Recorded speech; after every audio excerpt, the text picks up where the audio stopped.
Meesho finds under 400. Floral പ്രിൻ്റുള്ള double bedsheet, 2 pillow കവറും ഉണ്ട്. കോട്ടൺ എന്നാണ് ഡിസ്ക്രിപ്ഷനിൽ പറഞ്ഞിരിക്കുന്നത്. അത്യാവശ്യം നല്ല ക്വാളിറ്റി ഉള്ള തുണിയാണ്. നല്ല കട്ടിയുണ്ട്. സൈഡിൽ ഇലാസ്റ്റിക് ഉള്ളതുകൊണ്ട് തെന്നി മാറാതെ ഇരിക്കും. അടുത്തതും ബെഡ്ഷീറ്റ് തന്നെയാണ്. ഇത് സ്മൈലി പ്രിൻ്റ് ഉള്ളതാണ്. ഇതും കോട്ടനാണ്. 2 പില്ലോ കവറുണ്ട്. Double bedsheet.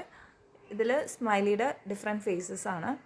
ഇതും ഇലാസ്റ്റിക് ഉള്ളതാണ് 4 സൈഡിലും. അതുകൊണ്ട് നമുക്ക് വിരിച്ചിട്ട് അതുപോലെ തന്നെ കിടന്നോളും. അടുത്തതും double bedsheet with double pillow കവറാണ്. ഇതിൻ്റെ സൈഡ്സിൽ ഇലാസ്റ്റിക് ഉണ്ട് എല്ലാത്തിൻ്റെയും പോലെ, അതുകൊണ്ട് തെന്നി മാറില്ല. ഇത് 3-4 പ്രാവശ്യം ഞാൻ വാഷ് ചെയ്ത് കഴിഞ്ഞതാണ്. ഇതുവരെ ഇതിൻ്റെ പ്രിൻ്റ് ഫെയ്ഡ് ആയിട്ടില്ല. അതുകൊണ്ട് നല്ല യൂസ്ഫുൾ ആയിട്ട് എനിക്ക് തോന്നി. ഇനി ഇത് കർട്ടനാണ്. ഞാനിതിൻ്റെ 4 ഷെയ്ഡ് വാങ്ങിച്ചിട്ടുണ്ട്. ഇത് വെൽവെറ്റ് കർട്ടനാണ്. ഈ ഒരു പ്രൈസിൽ നല്ലതായിട്ട് തോന്നി.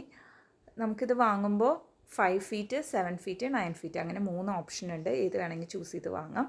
ഇത് ഓർഡർ ചെയ്യുമ്പോൾ ഒരു പീസ് കർട്ടനാണ് കിട്ടുക. അപ്പോൾ നമ്മുടെ ഒരു ജനലിന് വേണ്ടി 2 പീസ് വാങ്ങേണ്ടി വരും. ഈ കാണിച്ച പ്രോഡക്ട്സിൻ്റെ ഒക്കെ ലിങ്ക് ഈ വീഡിയോയുടെ താഴെ ഡിസ്ക്രിപ്ഷനിൽ ഞാൻ കൊടുക്കാം. അപ്പോൾ അതിൽ കയറി നിങ്ങളൊന്ന് ചെക്ക് ചെയ്ത് നോക്കൂ. ഇനി ഇതുപോലെയുള്ള വീഡിയോസ് വേണമെങ്കിൽ ഒന്ന് കമൻറ്റ് ചെയ്യണേ.